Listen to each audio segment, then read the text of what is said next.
আধুনিক যুগত সুপাৰ মাৰ্কেটৰ যি কনসেপ্ট বা সুপাৰ মাৰ্কেট বুলি ক'লে আমি যি বুজি পাওঁ শ্বপিং মল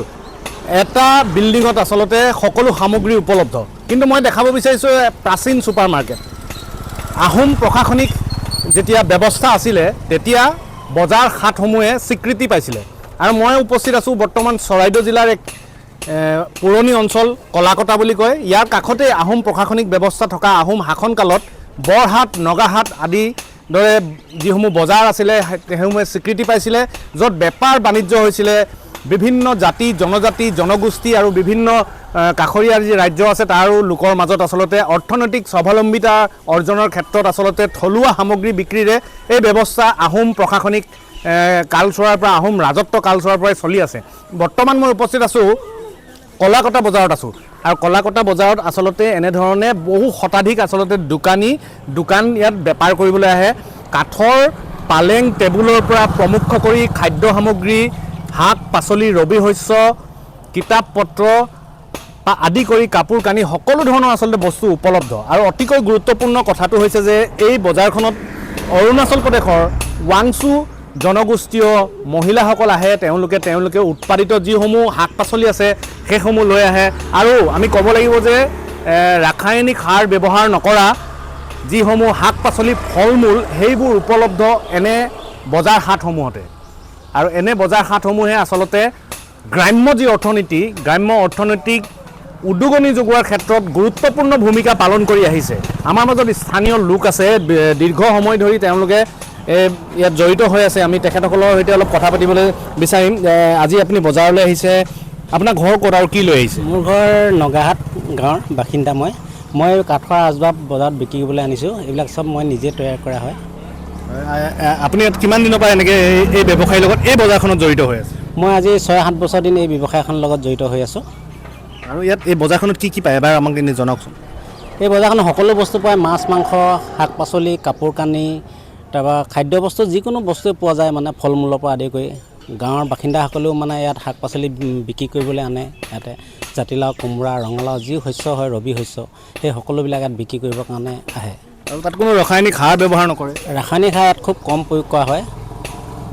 আৰু দেখা গৈছে অৰুণাচল প্ৰদেশৰো ইয়াত মানুহ আহে হয় ইয়াতো তেওঁলোকে অৰুণাচল প্ৰদেশৰ পৰা মহিলাসকলে ইয়াত বেপাৰ বাণিজ্য কৰিবলৈ আহে তেওঁলোকে কলডিল ৰঙালাও জাতিলাও জলকীয়া এনেকৈ তেওঁলোকে নেমু টেঙা আদিকে কৰি বিক্ৰী কৰিবলৈ আহে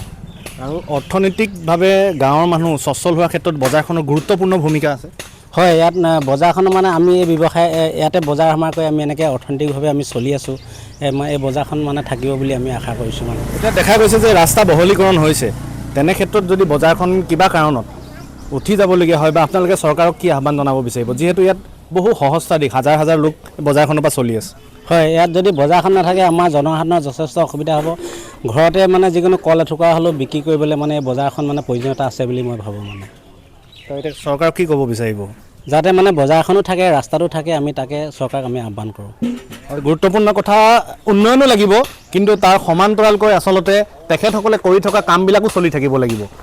আৰু এজন ব্যক্তি আছে আমি দেখিছোঁ তেখেতে বাঁহেৰে সাজি ওলোৱা এইবিলাক বিদ্যালয়ৰ যি আচলতে এই সামগ্ৰীসমূহ তাত তৈয়াৰ কৰিবলৈ দিয়ে বা এই সামগ্ৰীসমূহ এখন দেখিছে জাকৈ এইসমূহ আচলতে ল'ৰা ছোৱালীক চিনাকি কৰি দিয়াৰ মানসেৰে তেখেতে অতি কষ্টৰে এই ধৰণে কোলা ডলা এনেকৈ খৰাহি লৈ আহিছে তেখেতে আমি কথা পাতিব বিচাৰোঁ আপোনাৰ ঘৰ ক'ত মোৰ ঘৰ চৰাইদেউ জিলাৰ সাপেখাতি 2 নং হাফাওঁ গাঁও আপুনি এই বস্তুবোৰ নিজে বনায়নে মই নিজে বনাওঁ মই মানে এজন অসুস্থ শাৰীৰিক কিন্তু হ'লেও এই ব্যৱসায়টো লৈ এই বজাৰকেইখনৰ ভিত্তিতে মই মানে পৰিয়ালটো চলাই আছোঁ মোৰ ল'ৰাটোকো এতিয়া কিতাপ পত্ৰ দি মই পঢ়াইছোঁ ফাৰ্ষ্ট ডিভিজন পাছ কৰিছে মেট্ৰিক পাছ কৰিছে নিউজ আগতেও দিছে মই এনেকৈ কষ্ট কৰি ৰাইজৰ মাজলৈ আহিছোঁ আৰু এই ৰাস্তা পদূলি হ'লে এই বজাৰখন থাকিলে আমি কিবা এটা উপকৃত হ'ম আৰু দেখা গৈছে যে বজাৰখনত আচলতে ওচৰ পাজৰ বহু মানুহ বিক্ৰী বেপাৰ কৰি আচলতে নিজে চলি আছে ঘৰ চলাই আছে নিজৰ ল'ৰা ছোৱালীক স্কুল পঢ়াই আছে শেহতীয়াকৈ কিন্তু ৰাস্তাটো যদি বহল হয় বজাৰখন ইয়াত থকাৰ ক্ষেত্ৰত চৰকাৰক কি আহ্বান জনাব বিচাৰিব চৰকাৰক মোৰ এটাই আহ্বান ৰাস্তা পদূলি হ'লে আমি সদায় উপকৃত হ'ম আৰু চৰকাৰ আমাৰ মাজতে আমি থাকিলে মই থাকিম মোৰ প্ৰশ্নটোৰ উত্তৰটো সেইটো হৈছে আমি থাকিলেহে মই থাকিম গতিকে উত্তৰ ইমান হয় নিশ্চিতভাৱে এয়াই আচলতে মই প্ৰথমতে কৈছোঁ আহোম শাসনকালত স্বীকৃতি পাইছিলে বজাৰ হাটসমূহে আৰু ঐতিহাসিক যি চৰাইদেউ জিলা অসমৰ প্ৰথম ৰাজধানী চৰাইদেউৰ